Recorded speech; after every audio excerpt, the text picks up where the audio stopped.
Hello, and welcome to the KB Michelle Green podcast. This podcast is sponsored by Kingdom Builders Credit Repair, Kingdom Builders Business University, and Kingdom Builders Community Development Corporation, a nonprofit organization. Welcome, and we hope that you enjoy. On today's podcast, we are going to discuss part 3 of the lust of the flesh, the lust of the eye, and the pride of life. As I was speaking in the previous podcast concerning the lust of the flesh, things that we are tempted to do with our bodies, the lust of the eye, longing for things that we aren't willing to work for, have no intention of working for, and the pride of life, arrogance, self-importance, power. Those are all things that we spoke of in the previous podcast. So we're going to make a part 3 today by request. So we had a few people who checked out our podcast and decided that we need to talk more in depth about these 3 temptations that we have that come from when we are offended. So once we are offended, we tend to fall into one of the 3 categories. And these 3 categories can pretty much wipe out our lives. So we want to make sure that people are conscious of these sins, of these temptations. We want to make sure that we have a way to put the brakes on, because we are not walking around being offended and not actually aware of what happens after the offense. So we spoke on last week that offense leads us into temptation, and the 3 temptations for every human on earth, including Jesus, are the lust of the flesh, the lust of the eye, and the pride of life. So let's talk a little bit about the lust of the flesh. The lust of the flesh is simply about mind over matter. But it is the lowest level of temptation that there is. When I say the lowest level of temptation, I'm speaking about things that we like to please our bodies with. So I would say that this probably is one of the most aware things that happen once we are offended. We fall into overeating, drinking things that we know we're not supposed to drink, or doing drugs, or having sex, maybe with someone that we are not supposed to have sex with. And when we think about the lust of the flesh,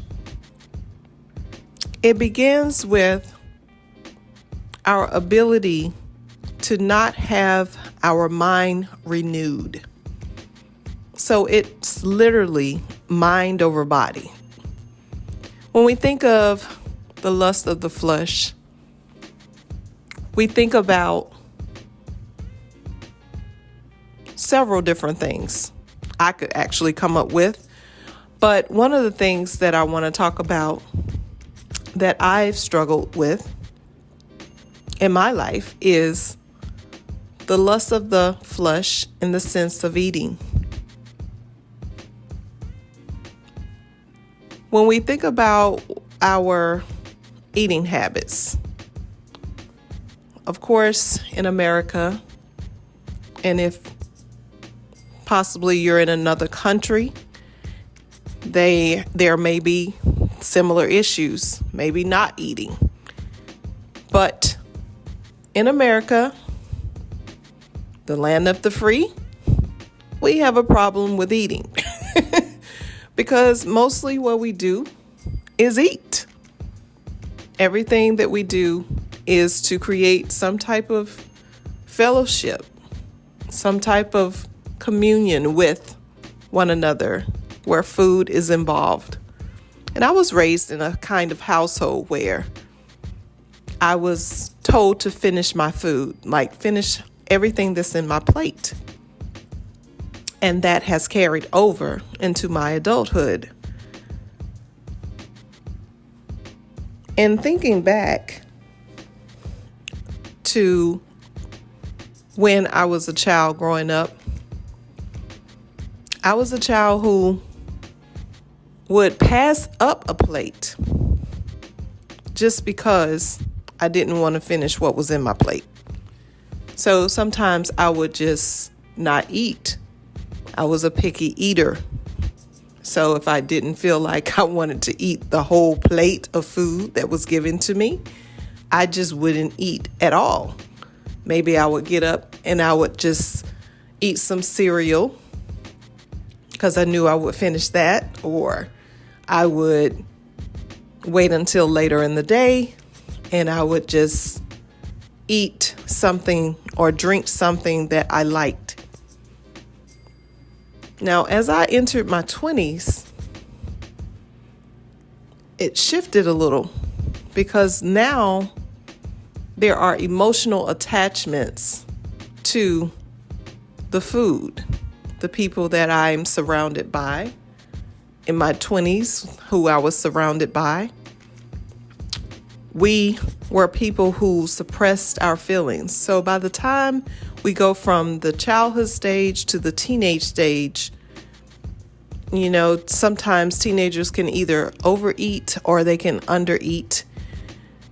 But my experience was that I just ate what I liked because I knew that I would have to finish all the food in my plate. So having this subconsciously in the back of my head that I would have to finish this plate of food, initially it gave me the mindset that, okay, I have to make a choice to do what I want. Because remember, last week we talked about, or in the last podcast, we talked about how I didn't really respect and honor properly. So that came back into play with the mindset of eating, overeating or undereating. And as I became a teenager, there were times when I just decided that I would just drink. So I would literally get some apple juice, some orange juice, some kind of juice, water, soda. Sometimes I would just drink. And I would drink until I became full. And then I would have sometimes foods that I liked that were not fulfilling, that I just gorged in just because I was trying to fulfill, pleasing my flesh with the things that I liked. One of the issues that I had to deal with in my childhood was passing out. I was anemic. My iron was low.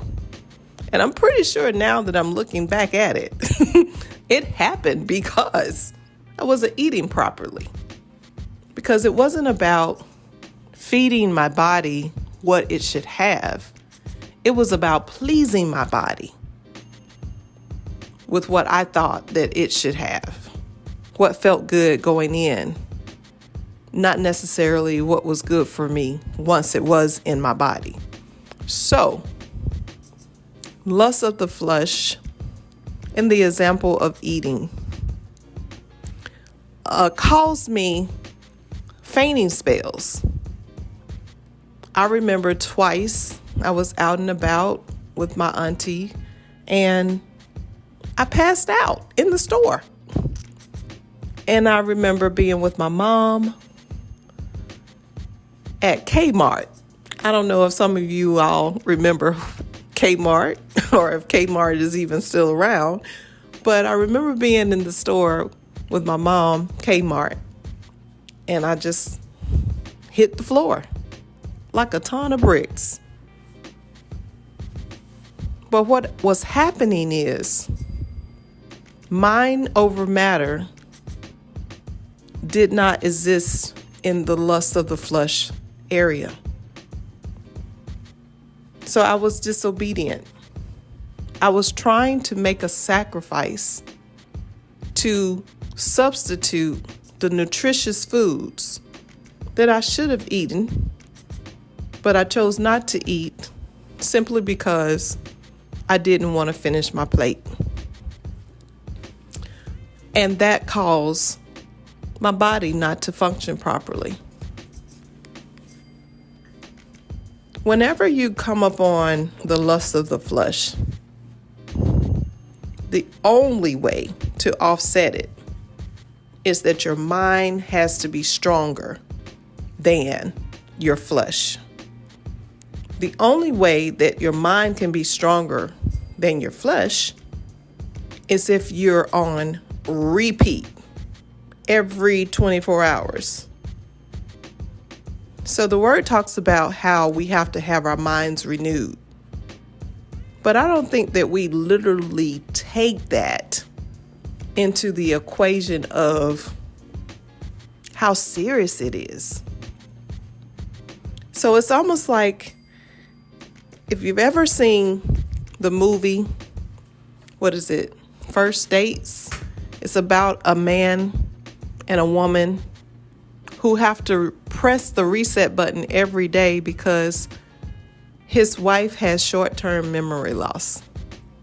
So every single day, they have to go through who he is, how they met, whether they're married or not, whether they have kids or not, and replay the whole wedding, replay every moment of her life, and it starts over every single day. So that is the same way that we have to focus on our minds being renewed, being on repeat.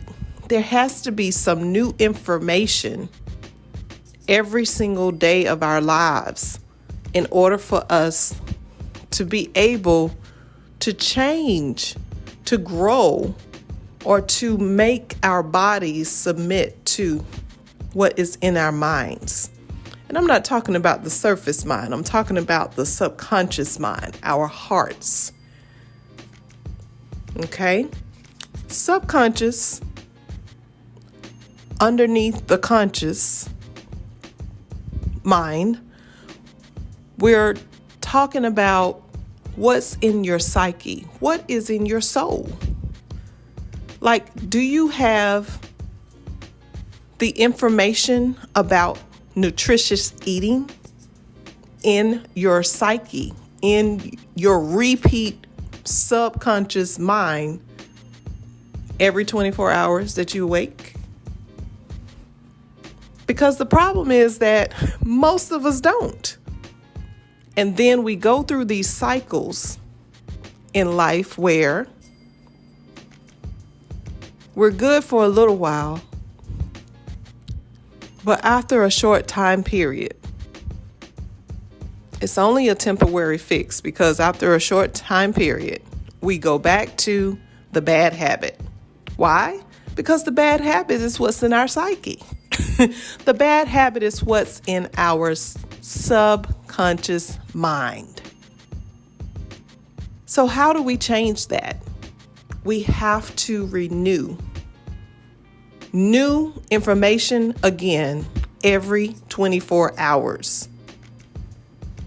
What is the new information? Just like on First Dates or 21st Dates, I don't remember the name of the movie, but it's a movie with Adam Sandler, and I don't remember the lady's name, but I want to say she's from Charlie's Angels. If you guys have ever seen Charlie's Angels, she's the blonde or the redhead. Maybe she's the redhead. Okay. But anywho, getting off topic. They had to reset every day. They had to come up with either the same information previously as before, the previous day, or they had to come up with the same information and add something to it, just a little slight piece to it, so that the lady would remember, so that his wife could remember who he was and what life they had every 24 hours. So every 24 hours to conquer the lust of the flesh. In dealing with the lust of the flesh, you have to understand that it's literally mind over matter. Let's take another subject matter. Let's take masturbation. Hold your brakes. Pump your brakes. Put your seatbelt on. I told y'all, you may get a little bit of anything here. Or let's take pornography. Either one of those two matters are things that we do to please our flesh. So as long as we continue to feed our flesh what it wants, and we don't have any different information every day to overcome feeding and pleasing our flesh with what it wants and desires, then we're not going to be able to make a change with the lust of the flesh.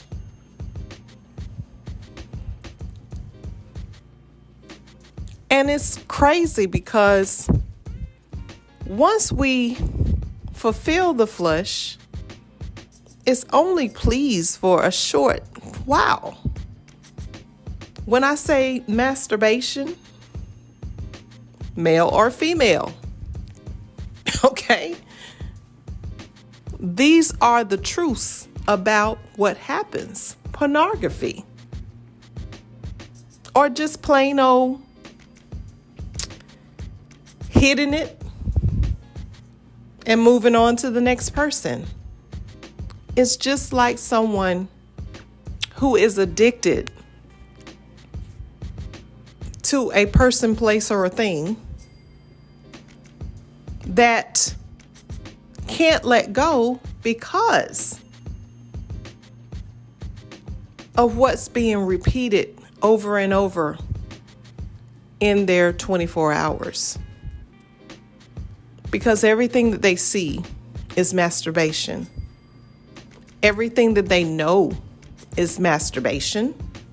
And some of you may be uncomfortable with me saying this, but hey, I'm just speaking the truth. And every single day, it may be pornography. So however many years it has taken to put this in your subconscious mind, it's also however many years it will take, sometimes even twice the amount of years, to get it out of your mind. One of the key elements to changing the lust of the flesh is not only that you have to repeat new information every 24 hours or the same information on another level in a different subject matter, but you also have to Connect yourself with others that you wouldn't normally connect yourself with. See, the word talks about a joint supply. So when I think of a joint supply, I think of the body. I think of the body as having a head and a neck, shoulders, chest, arms, elbows, wrists, hands,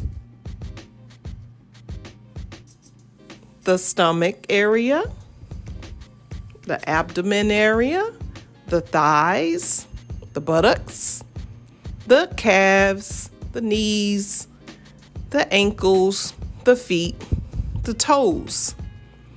So as I'm going through these parts of the body, what does each part have? It has a joint that supplies something to the previous part. It has something that is connected to that can only be able to live if it is supplied by what it's connected to. So let's take, for example, someone who does drugs, or if we still stay in the category of sex, or overeating, or over drinking, or drinking the wrong thing, we can always go back to the joint supply. So there are two things that we have to do to overcome the lust of the flesh. We have to keep our minds renewed into something that is new, different, something that is where we want to go. If we want to not overeat, or if we want to not undereat, we have to find subject matters, information. We have to get around people who are going to supply us and help us to stabilize the information that we are learning each day that's new. We have to get around people. We have to connect with groups of people. We can't just do like one individual, because then that individual becomes your God. But you have to get around groups of people who have the same mindset that's going to help you to stay in the same frame of mind of where you're trying to go to overcome the lust of the flesh. What's coming to mind right now is not just the joint supply with the elbow and the wrist and the hands. See, my hands can't work unless my wrist is working, unless my elbow is working, unless my shoulder socket is working, unless my chest is working, unless my heart is working, unless my neck is working, unless my head is working with my brain. All of that doesn't work unless the joint supply is set up properly. So we have to connect. I think of it as if you're trying to lose weight. You ever had the experience of going to the gym? And it's hard to get to the gym because your flesh don't really want to drive to the gym. But you get there and you kind of sit in the car for a few minutes. And then once you get there, you finally decide to get out. You walk into the gym and it's like, oh, because once you go in, it's like, you know, you're not going to embarrass yourself, turn around and walk out. But you see all these people and they're in there and you got all these machines, and because of the discipline, because of the mindset of someone that you might start working out beside, it will motivate you to do the right thing, because maybe they have had their brain on repeat for years. And even though they have their brain on repeat and it may be a habit, it doesn't mean that they don't have to repeat every day this thing. Every person on earth has to renew their minds daily. It may become a habit, but it's real easy for us to fall out of habit if we don't keep our minds renewed and if we're not jointly supplied by the right people, things, or places. So if you want to change your life in the area of the lust of the flesh, start there. Find the opposite information from what you are trying to overcome, and then be jointly supplied by a person and persons that have the same mind as you, that have the same mind as where you would like to go. That's how we overcome the lust of the flesh. It's not easy, but the more you fill your mind with where you want to go and you continue to press the repeat button every single 24 hours, the better your life will be. You'll be able to overcome the lust of the flesh.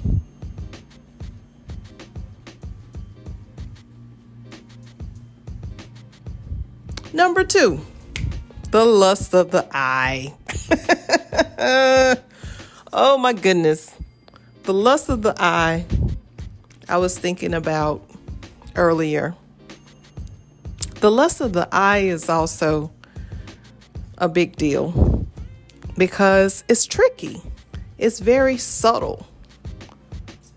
So when we think about the lust of the eye, we're looking at things that we yearn and long for. It sounds pretty similar to the lust of the flesh, but this one is where we are trying to please what we see by achieving it without having to do the work. So with this one, it's a little different because it's very subtle and it's kind of secretive. In other words, it's usually the one that's in your mind that you're dealing with. It's the one that's strictly in your mind, it's in your head. So it's not even that it's really, I would say that it probably is in your subconscious mind, but the thing is that you see it and you want it. So it's kind of like a surface thing, and it could change at the drop of a dime and no one even know. With the lust of the eye, it's as though we're like a kid in a candy store and we see new things. We see bigger things than what we knew of before. We see different colors. We see different shapes and sizes. If you've ever seen, Willy Wonka and the Chocolate Factory, and how the kids were so surprised at how they made the chocolate and the candies. The kids were so amazed at the different shapes and sizes and colors and all the different ways that the candy was produced. So when I think of the lust of the eye, it's something that entices you to say that you can do better. Now, don't get me wrong. We all can do better. But are we doing what is right for us? Is the question. So with the lust of the eye, this is where we may get offended from inadequacy, feeling like we are less than, that we are worthless. So we adopt this mentality that we have to do better than the next person, than the person that made us feel inadequate. It's like we always got to prove something. We have to prove that we are right and that we can have what they got. Not really understanding how they got it.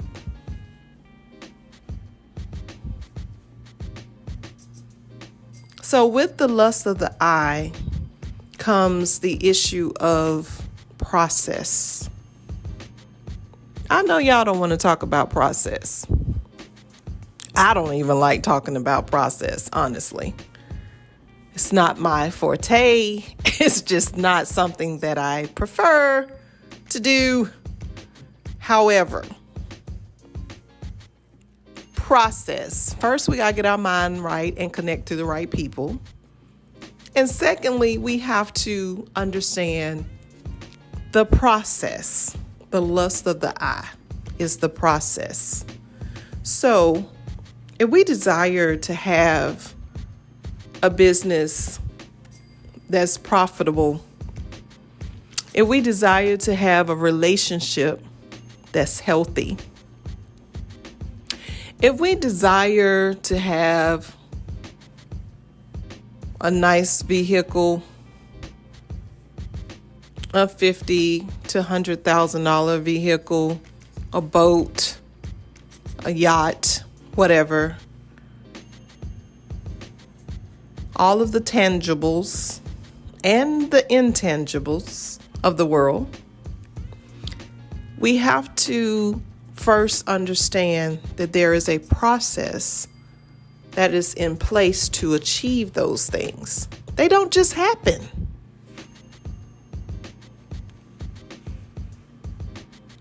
So what's the process for having a nice body? I got to work out every day. Nope, not just work out. I also have to change my diet. I have to eat right. I have to have vegetables and fruits. I have to drink the right things. I may even have to fast while meditating on the word. That's a different subject matter. We'll talk about that one day. But we have a lot of people who fast but don't pray. Fasting came from the word. So why are we just going without food? That's not really fasting. If we are just giving up something, but we are not meditating on the word of God. It should be called, I'm just not eating today. But back to my subject matter. The lust of the eye is where we have to learn process. So most of the time, we think of process as, okay, where do I begin?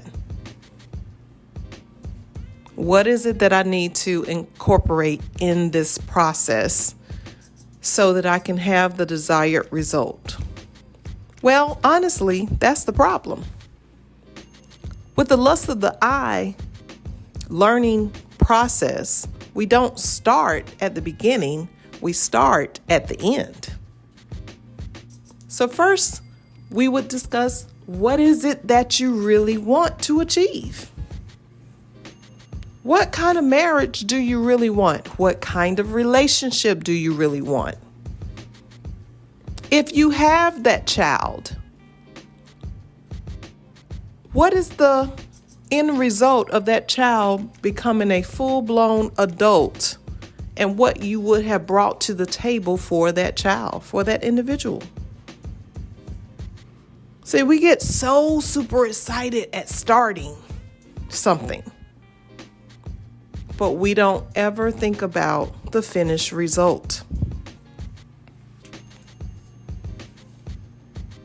We want to consider the whole cost that it's going to take before we even start.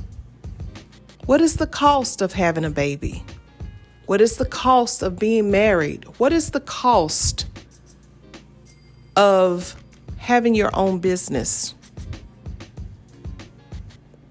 What is the cost of who you're going to serve?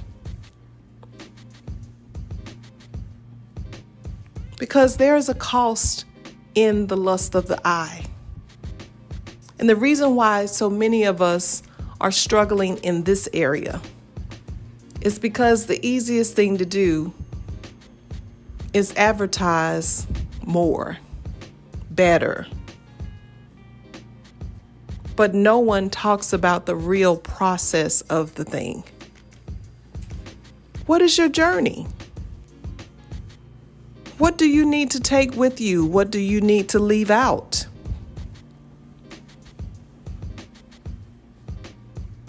Those are the things that you would consider at the finalized result. You want to go back to school and get a degree? Well, what is the cost? So you would have the degree, but what would you do with the degree after you receive it? Is it just to have the degree? Or is it to obtain providing a service or a product for someone? Is it just so that you can share with your family that you have a piece of paper that says that you have the knowledge in this area?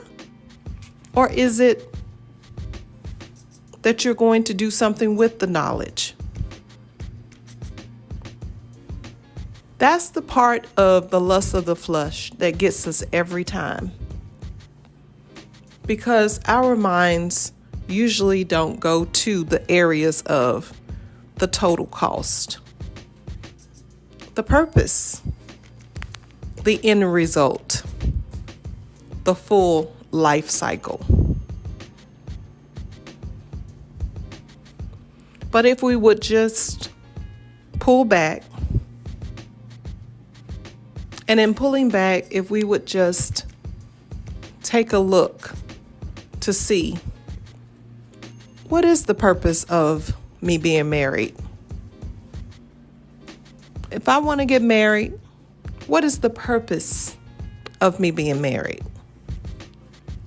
What would be the purpose of the marriage? What is the purpose of the two people coming together? To achieve what? What will be the promises of the two people that are coming together? What will be your foundation?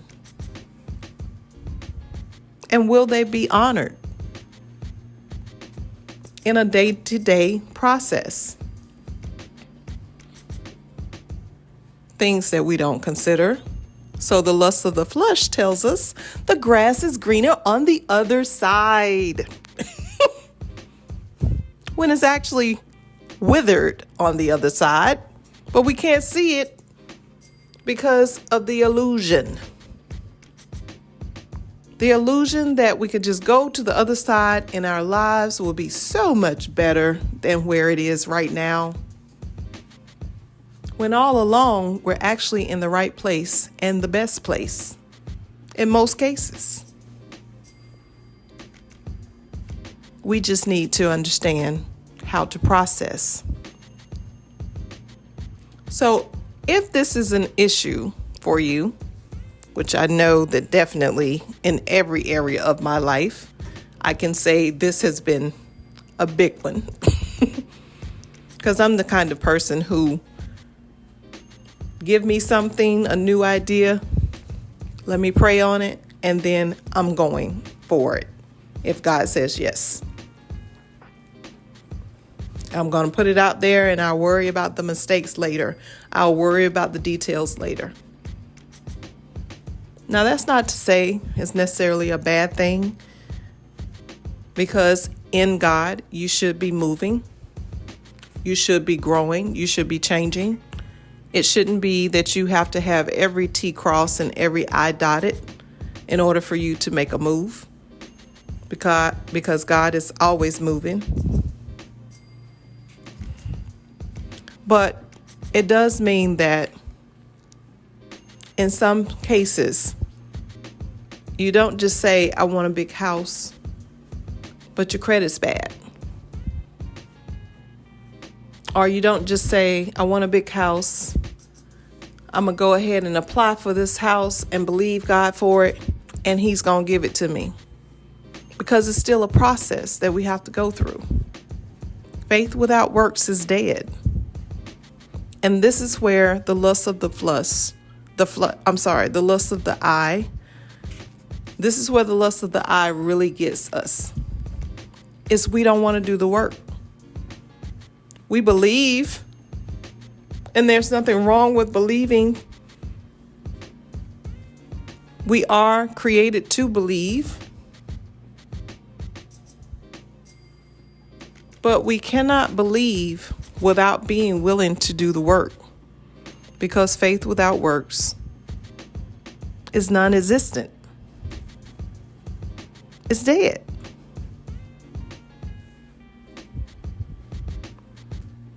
So when we think about the lust of the eye, we need to consider the whole cost. We need to think about what is the end result that we're trying to achieve, and we need to go through our true self, our true willingness, our true efforts, our true accountability to really achieve what it is that we set out to do. And y'all know how you are. You know how I know how I am, and you know how you are. Okay? And when you think about yourself, look at your weaknesses. Be honest with yourself. Don't fool yourself or pretend like you're going to go and just quit cold turkey and just jump into this thing that you set out to achieve without realistic measures. So we definitely need to check ourselves from the neck up. When we get offended and the lust of the eye comes up, we just need to make sure. Are we doing this out of anger, of feeling inadequate? Are we doing this out of, I've never felt like this person saw me for who I really am? They don't understand me. So those are some questions that may arise in the moment of the lust of the eye getting ready to take over. But just be willing to focus on what it is that is really your purpose and all of the work that it takes to get there. Don't believe without being willing to do the work. And then lastly, we have the pride of life. Like I told y'all before in the previous podcast, this was also a big one for me. I will say, is still currently something that I have to constantly remind myself of to not be. So with the pride of life, this is where we don't just have the self-importance. We don't just have the selfish ambition that only benefits oneself. Doesn't benefit anybody else. You just want the big house. You just want the nice car. You just want the business to be able to leave a legacy for just your family. It doesn't relate to anyone other than self. You just want the education. Forget about anybody else who might need the education. You're not willing to share because it's all about what you receive and what you have done in your own strength. So you believe. However, with the pride of life, we're actually talking about power. Power to do what? Power to rule. Power to control people. The lust of the eye is more like self-condemnation. The lust of the eye, the lust of the flesh, deals with complaining. But the pride of life deals with controlling. And God has given us self-control, or in other words, self-discipline. But with the pride of life, you have people of high authority who decide that more information means more power. And though they may have high authority, they don't have the right authority.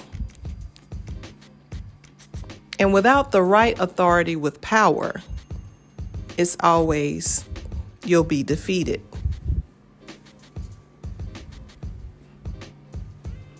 So with the pride of life, we are considering the areas of who do we control? If God says that we have self-control, which is self-discipline, then why are we so consumed by what we can do to control another individual? Well, they're not doing it right. Well, they didn't have my experience, so my experience in this is that they should do it this way.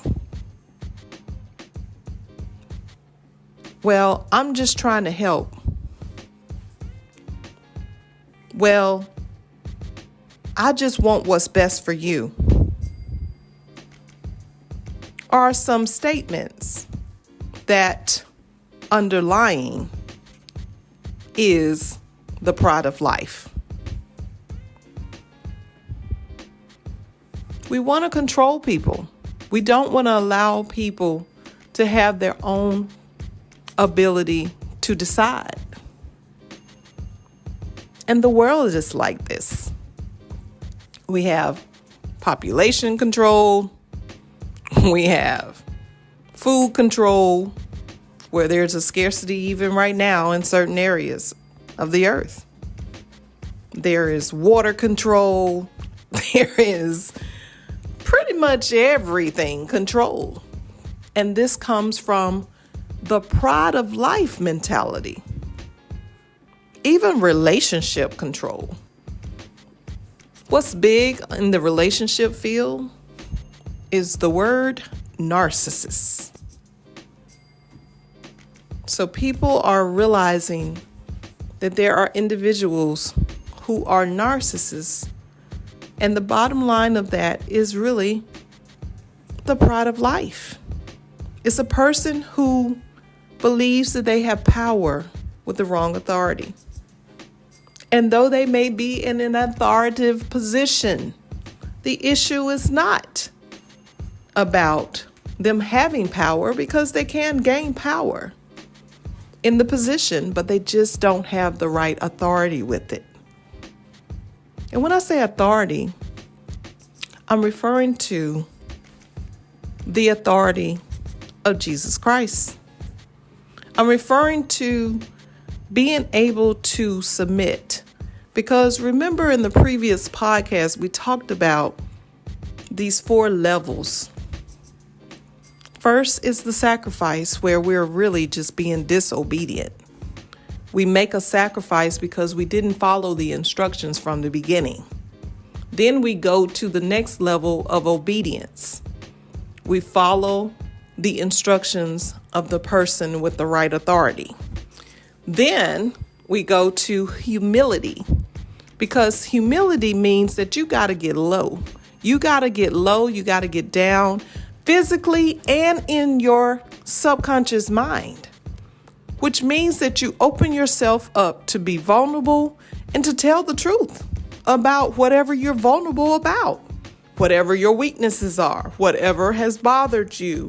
You have to be completely open to not lie, to not cheat, to not steal, to not do wrong, because that breeds evil. So to be humble means that you have to open up in ways that you never have before. You have to submit to something greater, more powerful than yourself, which is really hard for most people that deal with the pride of life to do. They don't want to submit to anything or anyone else. They want to submit to themselves. But you cannot submit to yourself. There's always someone that's on a greater, higher, authoritative position than you. And we need to accept that as truth. And when we do, we can begin the process of humility. Because to get to the place of honor, the proper honor, the respect, the order in the Word of God says that we have to be humble first. We have to be in a state of humility. So before you can go up, you have to go down. With the pride of life, most people don't go down. They just try to jump into this respect position. They try to jump from A to Z, and they try to force the situation or manipulate the situation to be what they desire, to show their weight, their authority, to show their position matters above all others. When in actuality, even if they force it, people still don't like them. People still don't want to deal with them, and they don't respect them, and they don't honor them. Because the honor is coming from the wrong authority. If there is no submission, if you cannot get low, if you cannot be honest and real and true to yourself and to your higher power, then the honor, the authority, with the right authority and honor, doesn't work.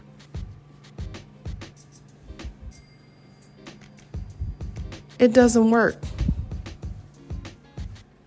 So when we're thinking about honor, like I said last week or in the previous podcast, we want to consider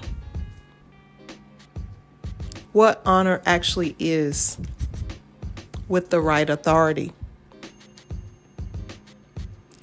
What is it, or who is it that created all of this? I hear a lot of people say that they honor and worship. The universe tells them, the universe tells them. But what created the universe? Are we that small in our thinking to believe that the universe created itself? So what created the universe? What created the earth? What created mankind and every living creature?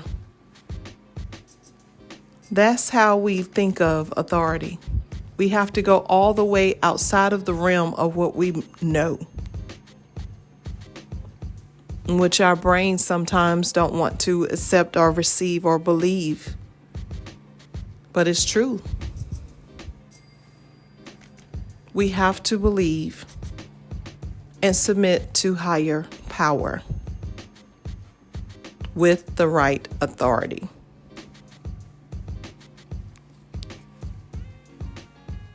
So we have to understand that honor doesn't just come with instructions. It's very easy to disrespect and dishonor, because the pride of life really gets in the way. It feeds us this mindset that we're in control. It feeds us this mindset that I don't need anybody else. It feeds us a mindset that I did this all by myself. It feeds us this mindset that I don't need any help. It feeds us this mindset that I can do bad by myself. So with the pride of life, we truly have to understand it is a control factor. And whenever we're dealing with this pride of life issue, we immediately need to repent to who or what we're submitting to as higher authority. In my opinion, I just go to the source of all creation, the source of every living creature, the source of every living thing. Who is your source? Who is your source? Is it just an image in a picture? Or is it just sort of like a person that just gives you what you want? And when they don't give you what you want, then you don't want to honor them or respect them anymore. Y'all, with the pride of life, either you're submitting or you're not. You have to understand that you really do have to take your mindset out of the equation, because you don't know all. You don't understand all. You were not the original manufacturer of all. So there are things that you will not understand and you will not agree with. It's like being an ambassador. An ambassador represents the country that it's from, but it goes to other countries. Regardless of its opinion of the country itself that it is from, when it goes to another country, it only represents the opinions, the ideas, the ways, the will, the authority of the country that it came from. And its own opinions don't matter. An ambassador does not provide how it feels or he or she feels. An ambassador will only represent the feelings, the thoughts of his country. When we say submit to the proper authority, whoever that is for you, that means that you accept that you're not always going to have your way. That means you're surrendering to someone that is greater than you.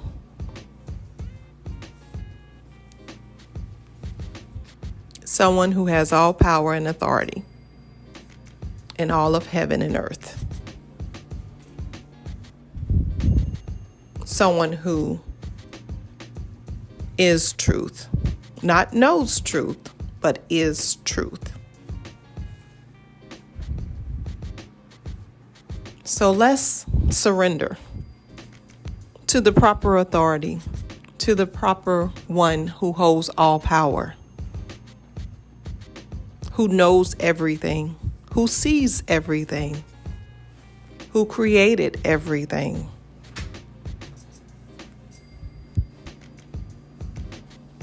And then we can get on with our life. Thank you for listening to KB Michelle Green, the Kingdom Builders Enterprise. Until next time, we'll see you.